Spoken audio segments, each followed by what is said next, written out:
Conference. So we will now have our third plenary session, Involving Children in Their Own Protection, Emerging Trend, Future Reality. May I now invite Dr. Xu to introduce our speaker for us. Dr. Xu, please.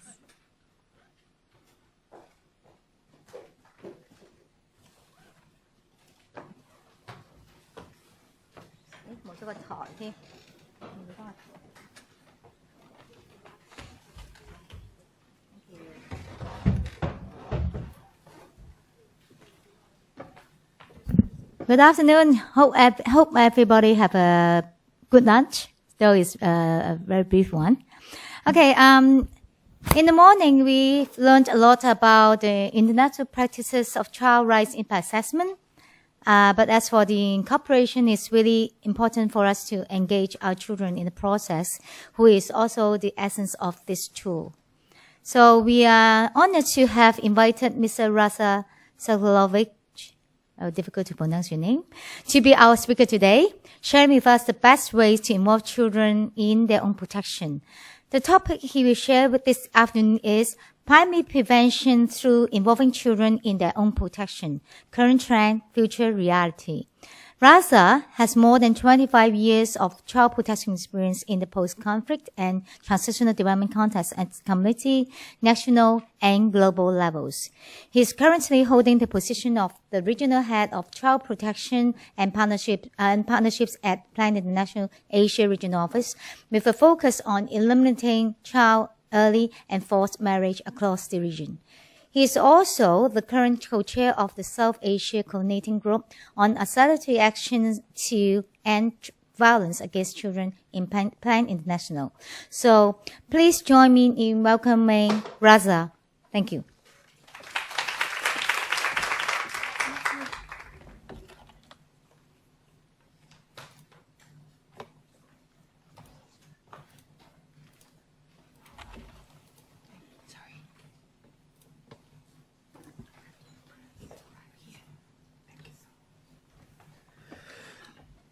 Hello, good afternoon.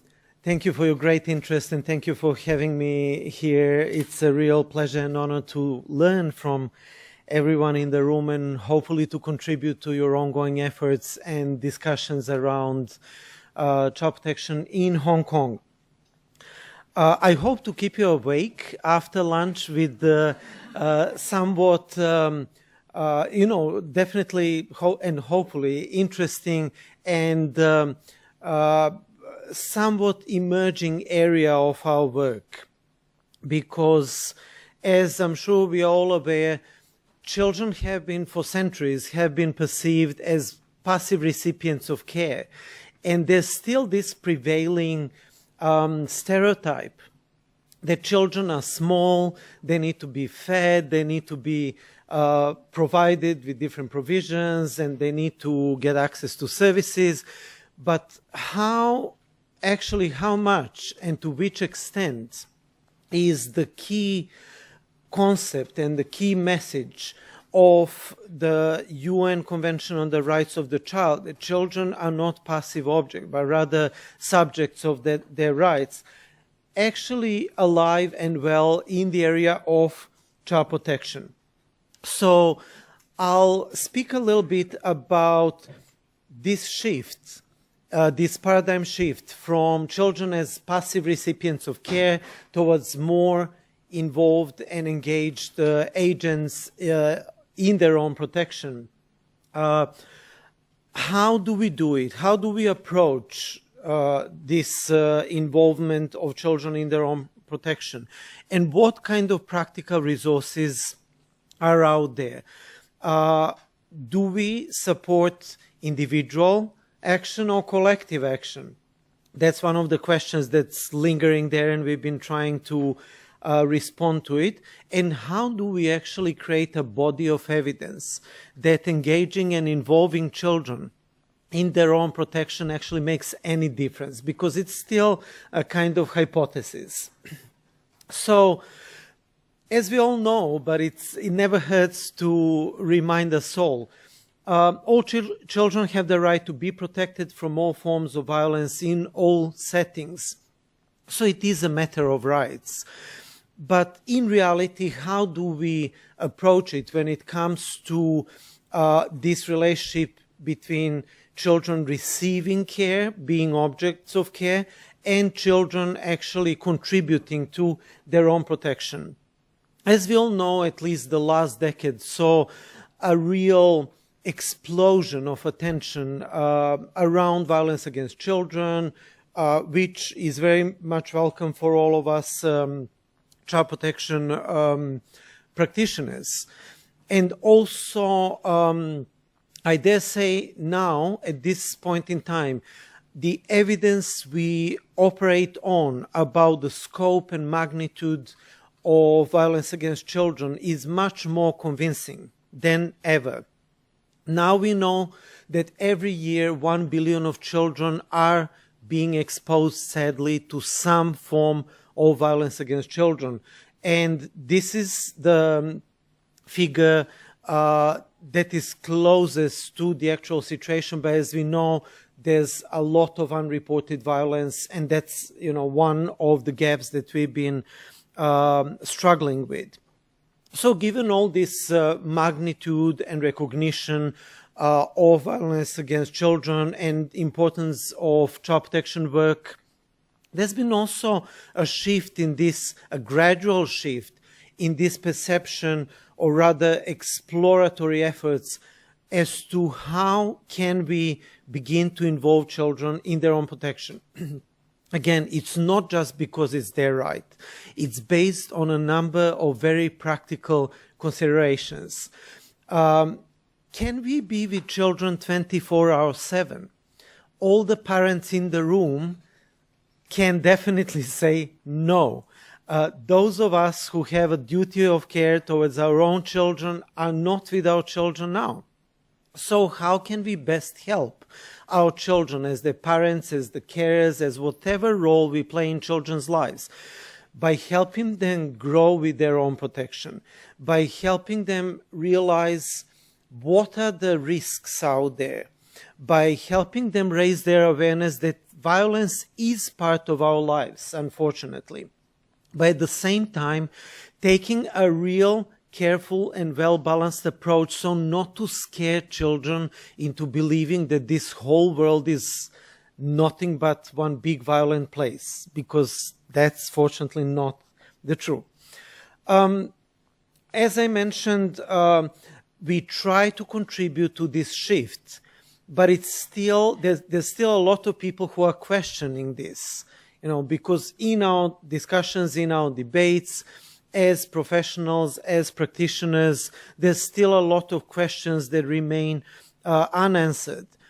But what we know from emerging body of practice is that when we help children learn about different aspects of violence affecting them and their lives and their development on one hand, and how they can avoid that violence, how they can be playing a part in their own protection, we also give them a precious set of vital skills. We help them develop those self-protective skills. We help them recognize risks. We help them understand that violence is absolutely unacceptable. And sadly, again, what we learn from the existing body of research is that many children still believe that they deserve to be punished because they were naughty, they were misbehaving, because they trust adults, whatever they do to them. So this is also a bit of a challenge, you know, to broaden children's horizons, to help them understand that violence is basically an affront. It's an offense to human condition. We are the only living species on planet Earth that is given the gift of intellect and freedom of choice. And with all those gifts, we are also given a choice to never act in a violent way and to resolve, no matter what kind of situations, through dialogue, through talk, through discussions. Now, of course, you know, you may say and you may argue it's easy to say all these things, but, you know, how do we do it? So where did we start? we start at Plan International, and also some other sister organizations are investing efforts in this direction. We started exploring what are the key aspects of violence against children, and where do we need to start? Because, as you know, it's a vast area. There are so many different forms and types of violence against children. So we realized, when we asked ourselves where to start, that we are basically afraid in our lives of things that we don't know. So what really scares us when it comes to violence is that we don't really know how it's happening. We don't really know when it's going to strike. We don't really know, particularly as children, who is going to be the one to inflict violence upon us. We know many of those things from the body of research, which I'm not going to go into detail now. So we said, okay, let's try to reverse the whole story. Let's begin to build knowledge around violence against children to scare this violence away. And I mentioned a minute ago that, children come to this life, they grow up, they grow, hopefully, in a protected environment. Sadly, millions of children grow up facing violence as their daily reality. So what we did was to put together a toolkit of child-sensitive, child-friendly resources on child protection.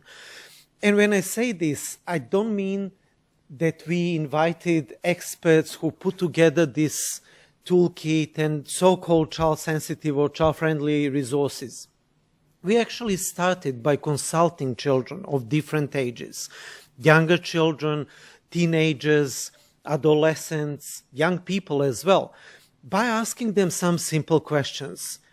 What do you mean by violence? What is violence for you? And, by asking those simple questions, we actually begin to learn from children themselves. We begin to learn what kind of and what types of violence they have been aware of, but also what are the gaps in their knowledge. Because, of course, we cannot expect from children, even though they're exposed to a lot of information on a daily basis, to know about every single type of violence. And even if they know, quite often, because they belong to different communities, they belong to different cultures, unfortunately, different types of violence are very much normalized. So children grow up and they feel it's normal in my community, it's normal in my family, a smack or two, corporal punishment, this or that. It's just normal because nobody's making any fuss about it, So based on this, we created the toolkit, and our colleagues here at Plan Hong Kong have all these resources if you'd like to see them. I don't have them in my hands, but you can ask our colleagues for more information. And then we started building gradual approach. The first step along the way was to recognize different forms of violence. And as we know, there's a really broad spectrum of, we tend to say there are 4 basic types of violence against children: physical violence, psychological violence, sexual abuse, sexual violence, and neglect. But in between and beyond those 4 types, there's a lot of exploitative practices. There's a lot of harmful practices based on culture, tradition, superstition, and religion. And there are also many emerging types of violence, like violence online, cyberbullying, etc., etc. So we started from the premise that if children become aware of different types of violence and what are the risks? What are the risks in sense of what are the signs of violence? Because violence seldom strikes out of the blue. There are usually some signs that violence is coming. There are some risks. So if children grow up and learn how to recognize those risks, we believe, will be also better equipped and more able to avoid these risks. And this is where where the prevention comes in. The whole story about prevention. Recognizing the risks. Is someone touching me in an inappropriate way? Is someone trying to get close to me more than I would like to? You know, is someone talking to me in a way that I feel uncomfortable with, etc., etc., all these kind of risks. Then children will be better able and you know, more capable to avoid these harmful situations. And then, even if something bad happens to them, if any type of violence strikes them, and if they experience it, then we also try to send this clear message that this needs to be reported. And that, you know, whether this type of violence is observed, if I see that my friend or pal or colleague or peer is experiencing violence in the family, in the school, you know, we need to raise this concern. I always remember the days when I was in the primary school, many decades ago, when we didn't have Convention on the Rights of the Child. But as children, we had this acute feeling of unfairness and injustice, and we would get organized. No one asked us to organize. If we saw that one of our colleagues or one of our peers and students would come to school with a black eye because they were underperforming, or, you know, they would bring poor marks home, we would get together, go to their homes, try to talk to their parents and asking them to stop beating our friend, you know, and that was before the rights. And now with the rights and all the empowerment, you know, we are of course much better equipped to do it. And then we also realized that if we think about different approaches, once we begin to empower children for their own protection, and once we begin to explore how children can be more involved in their own protection, that it's much safer to support children's collective actions. And we learn from our own mistakes. Some time ago, Plan International had a global campaign against violence in schools, Learn Without Fear. We raised children's awareness. We, you know, try to explain how everything is unacceptable, how teachers should be treating them. We heard that from the introductory video message as well. No one likes to be, you know, experiencing violent messages, or to feel threatened, or to feel small and insignificant and all that. As a result, some of the children and some of the students started challenging their teachers because they felt they haven't been treated fairly. As a consequence, they were punished by the teachers to give examples to other students in the class, never to dare challenging the adult authority ever again. So, you know, we also learn from this kind of experiential practice and you know, mistakes, try and err. So, supporting children collective actions, because when children learn about their rights to be protected, and I'm not telling you anything new by saying that almost more than half of the articles in the Convention on the Rights of the Child have direct or indirect connection with different types of violence against children and the right to be free from all types of violence. When children learn about their rights to be protected, of course, naturally, they want to do something about that. They want to exercise their rights.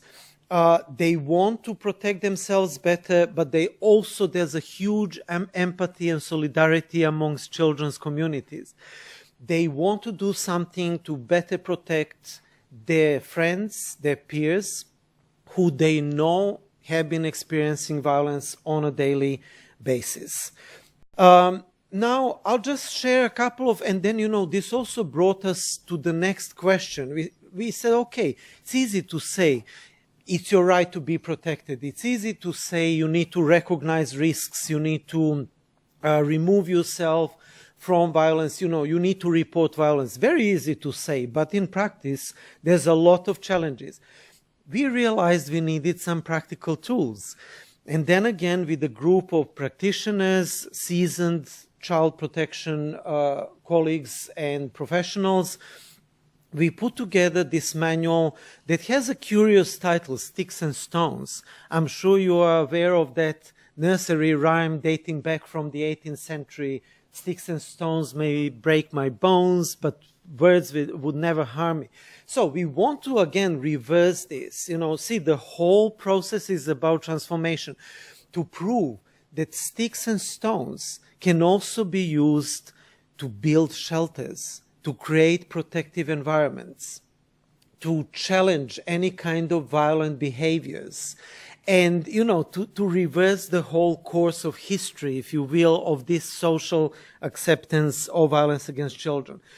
I'm not going to go into detail. Again, we have this full-fledged manual, a toolkit on how to involve children in their own protection, very young children, not so young children, you know, teenagers and young people, with a lot of thematic guidance, practical activities, and different complementary resources. We also wanted to build on the existing body of resources, but when we did the literature review, we realized that there was very little because, you know, that has proven this pervasive stereotype that children are there to be receiving protection rather than to contribute to their own protection.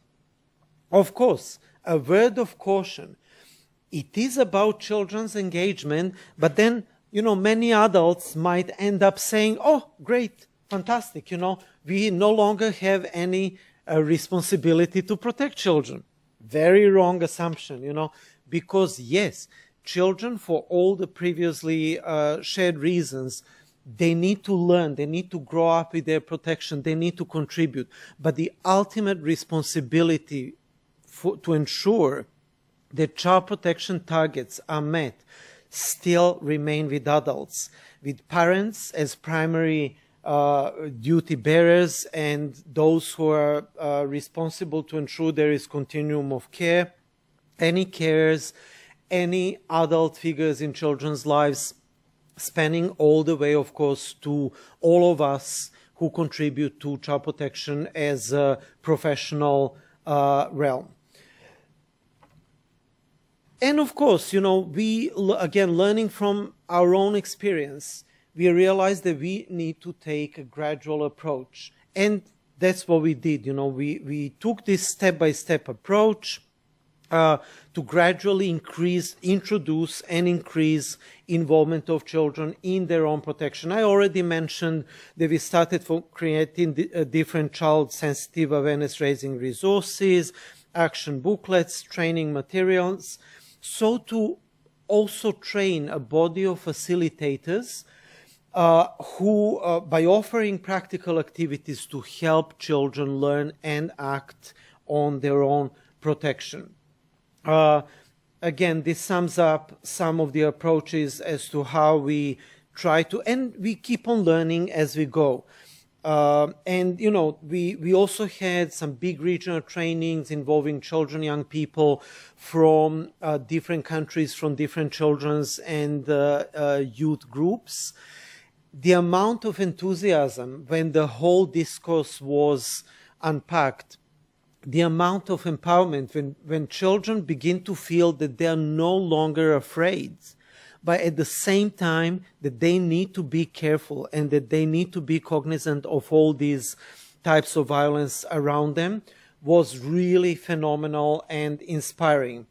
So this is the cover page of your personal guide to understanding violence against children that actually shares all different types of violence, that's offering information to children where they need to go, how they need to report.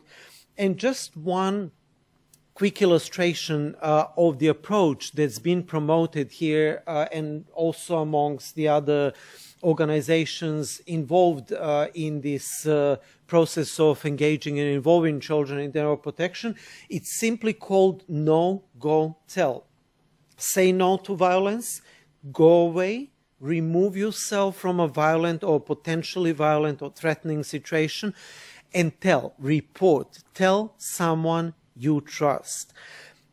Again, we know that this is easier said than done, because there's this sad fact that almost 80%, if not more, of perpetrators of violence against children come from the inner circle of trust, come from people children trust, children love, and children rely on. So this is a real kind of catch. How do we still encourage people, people in general, but also children, to report on violence that's happening to them and that's befalling them? What we learn along the way is that when children are involved in their own protection, a space opens up in which they can develop a set of self-protective skills, so something very practical. Then they, interestingly enough, then accept more responsibility and become more confident. They say, okay, I understand this is something harmful, and I want to be responsible towards my own well-being. I want to be responsible towards protecting my peers and friends and other children that I may view or witness sustaining violence. So they take more proactive stance towards their own protection, and they develop awareness and resilience, which will help them avoid and prevent situations of abuse, as well as address and report any of those instances of violence that may occur. We have a lot of interesting experiences of partnering with children, because it's about them. It's about their lives. They know what frightens them. They know what they feel as violent. Sometimes overly patronizing behaviors are also perceived by children as a form of violence. We feel we are protecting them. They feel they are getting suffocated, so it's really relative. So we try to consult children when we put together different projects, programmatic activities, but also when different pieces of strategic developments are being shaped. And there are also examples how governments do that with a lot of great results. Here just a couple of examples of effective interventions and innovative practices, and I'm not going to go in detail in the interest of time, of children and young people getting together in, for example, in Indonesia, creating a youth coalition for girls to tackle and challenge child early and forced marriage in Indonesia. In Cambodia, there's a lot of child clubs that engage in intergenerational dialogue, trying to unpack this with their parents, why violence is unacceptable for them, how they feel it's harming them, how they feel they cannot study because they are being yelled at, etc., etc. They also, those children groups or coalitions run their own local campaigns. Of course, in India, loads of examples. One I picked out was when children felt that because of alcohol abuse, they've been suffering a lot of domestic violence. They got together through their collective voices. They started raising it. They involved different decision makers. And the problem gradually, because it does take time, begin to reduce. And of course, in Pakistan, a lot of collective action challenging those harmful practices I mentioned before and raising awareness. Here's the action booklet that offers children a frame. What do you want to do? What's your issue that you want to address? What kind of actions you want to undertake? Who do you want to bring to your side? Who you can partner with? Who you can receive help from? And as I mentioned, this is a hypothesis to be confirmed. We still lack scientific evidence that it may sound like a common sense, but we want to invest more in research. So we have M&E frameworks to measure these outcomes. When children begin to get involved more in their own protection, what happens? Does it reduce it? Does it prevent it, etc.? So we are determined to build this body of evidence. And just a final remark. Here is one area where different rights come into very powerful interplay, notably participation and protection. Participating in your own protection really gives you higher chances that you will be better protected, safer, and that your childhood will be hopefully violence-free. So it is always important to explore this interconnectivity of rights for more effective and integral child development. And also, we should never forget that involving children in their own protection should be also approached based on the evolving capacity principle, because different children will react differently based on their evolving capacities. There's so much more to share, and if you'd like to get more information, I'll be around for a couple of days, but here are my contacts, and here's one website where you can download all these resources from. And I'm really keen to learn also from you and your experience in this line of work. So thank you very much for your interest and attention. Thank you, Mr. Sekulovic. Please remain on stage. Now may we invite Dr. Su to come up on stage again to moderate the discussion session for us. Thank you, Dr. Su.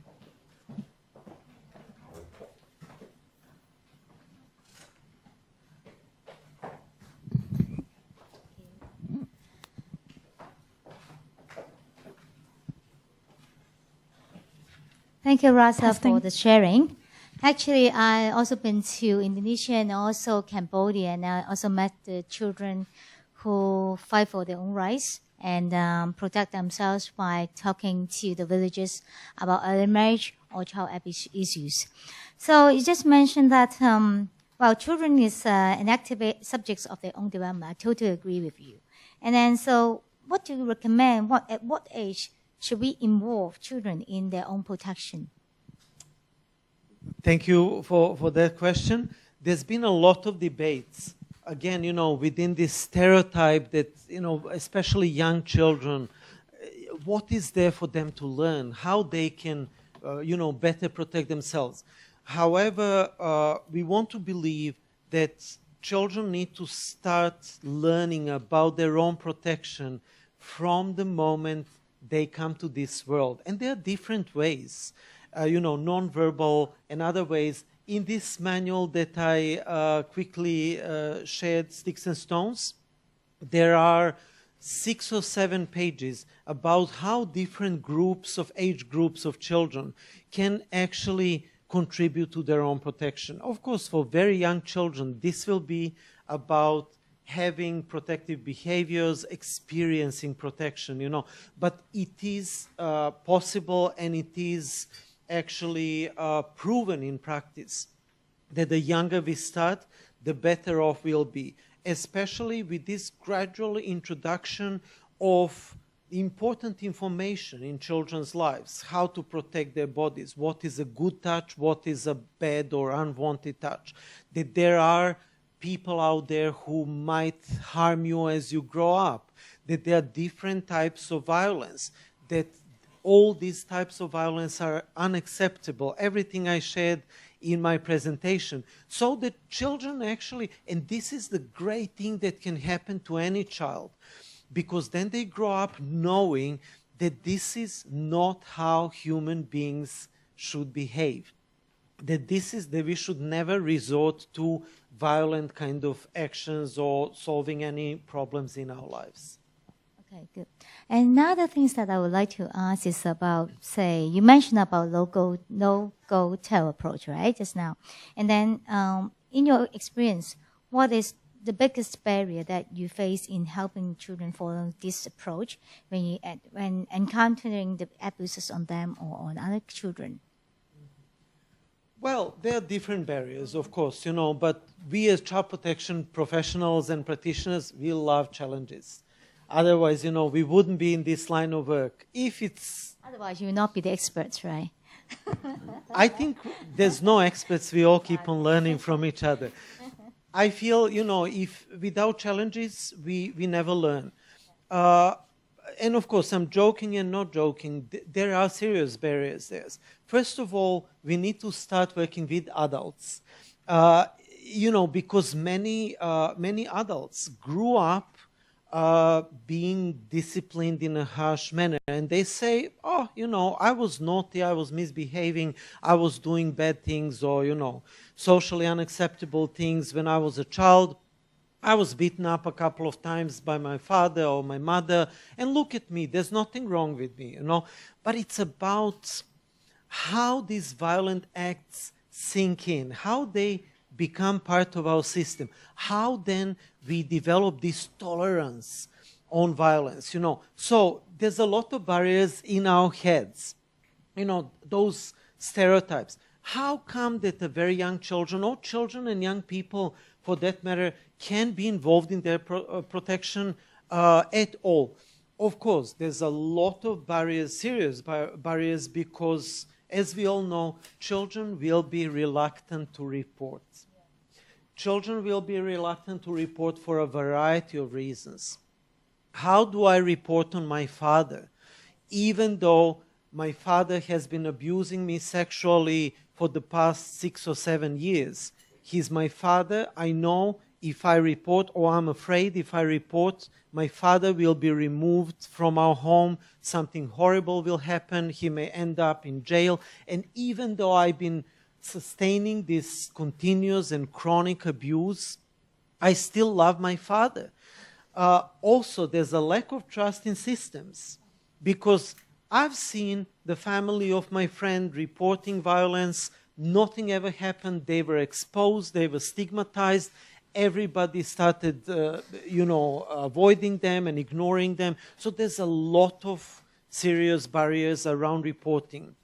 But again, as child protection practitioners, we work on it. So we also came up with a toolkit on child-sensitive reporting mechanisms. How do what are different dimensions we need to address? So to actually help and encourage children, their families, communities to report. This is perhaps one of the hottest barriers that we keep on encountering. I see. I still have quite a number of questions for Rasa, but I think it would be a good time for me to open this to the public, to the floor. So does anyone have? Okay, Pooja. Thank you so much for sharing resources. And I think, as you were saying earlier, after the morning and, sort of the before lunch session, it really was opportune for us to have access to some sort of light that there are still things that we can do, even though we can't fix everything. So thank you for sharing, I think, these resources, which all of us will dig deeper into and try to use in our work. The two questions I have are, first of all, the argument at least in the Asian region typically is that adults are worried that if children know too much about their own rights, then they're going to challenge adult authority. How are we then going to control them? So there's a lot of resistance there. And how can we sort of encourage public education that helps dilute sort of that desire for control? The other question is, if we're involving children in their own protection, which I agree is a necessary and important step, the question is, how can we teach them also to exercise self-care? Because this work is so heavy. And a lot of children are involved in this work and advocate, but we also need to help them design strategies to protect and recover from their involvement in this work. Thank you. Absolutely. Thank you, Pooja. I think we could spend easily the rest of the afternoon around these interesting questions, but I'll try to keep focused and, to provide some of the key thoughts around it. Yes, definitely, the mentality, the patriarchal culture, the culture in which adult authorities never or hardly ever challenged is pervasive. I come from the same culture. What we do, of course, we don't jump by accusing adults or parents, parental role and the role of any adults who try to, do their best to take the optimal care of children isn't easy. So we try to create a common ground where we actually unpack all the harmful effects you know, we ask people to imagine a world without rights. And then what really, really does the trick is a strong evidence for all the harmful effects that children may end up facing on one hand, but also evidence how this is helpful for children. I think when it comes to schools, of course, some of the schools in our region following the training on sticks and stones methodology and child-sensitive resources, some schools in Vietnam, in Indonesia, picked up some activities and had them integrated in their curricula. And I think that's the best way also to mainstream children's rights. Children need to start, you know, learning about their rights in a simple, in a simple manner, close to their own understanding and their own lives as early as possible. And of course, if I understood your second question well, children who have experienced violence, how can we involve them to develop self-care? Children advocates. You know, we as adults, I mean, I have a full respect for children's free time. And we always ask children, do you want to be involved in this activity? Because I know the situation in Hong Kong, China, Japan, you know, some other parts of the region where children study 16 hours a day, where they're sleep deprived, and where, you know, their free time and the right to play really lags behind. But I must tell you, children and young people always jump in for any opportunity to have their voices heard, even if they will sacrifice their weekends or free time. I never heard no, because there's so very few opportunities for them to actually say, look, this is what bothers us. These are our concerns. Please listen to us. These are our perspectives and our dimensions of the whole problem. Again, we always need to strike the right balance. We have a safeguarding policy in place, code of conduct, and it's based on the principle of voluntarity. So, okay, this is the last question, sir, because time's almost up. Hi, Thank you. hello. My name is Aline. I work for an NGO in Hong Kong. Yeah, I have two questions regarding this topic. It's quite quickly. The first one is more like in those countries that you mentioned in your presentation. Those groups of youth, of children, how did you put those groups in place? It was through partnerships with NGOs or through schools? Like how did that happen? And the second question is like regarding the experience with the teachers, like kind of not really enjoying the fact that the children came up to voice out their rights and stuff. So how did you manage the consequences of children raising their voices? Because in the end of the day, they are facing like domestic violence, maybe beating, maybe alcoholism at home. How do you know from those experiences that in the end of the day, everything was all right? What system was put in place to guarantee that they could raise their voice, but then after that, they were kept safe? Thank you for these great questions. Again, in the interest of time, I'll try to be really brief.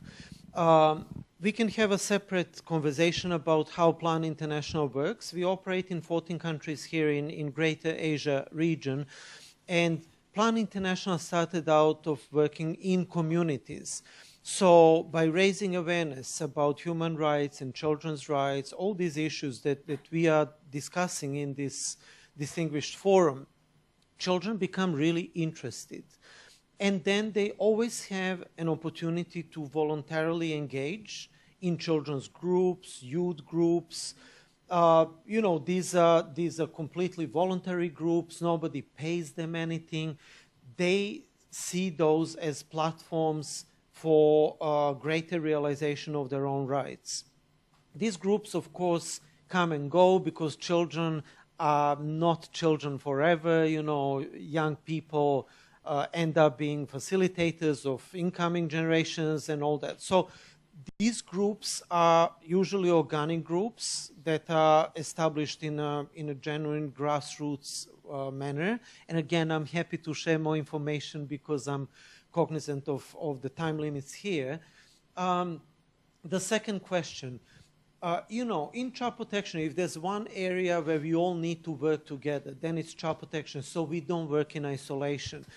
We engage in dialogues with parents, with teachers, with social workers, with local services, with, you know, local governance structures, and there is a follow-up mechanism.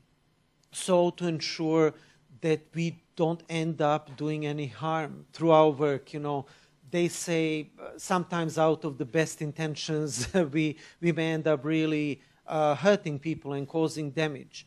But I must say something that I'm sure you are also aware of. You know, many adults raise this as an issue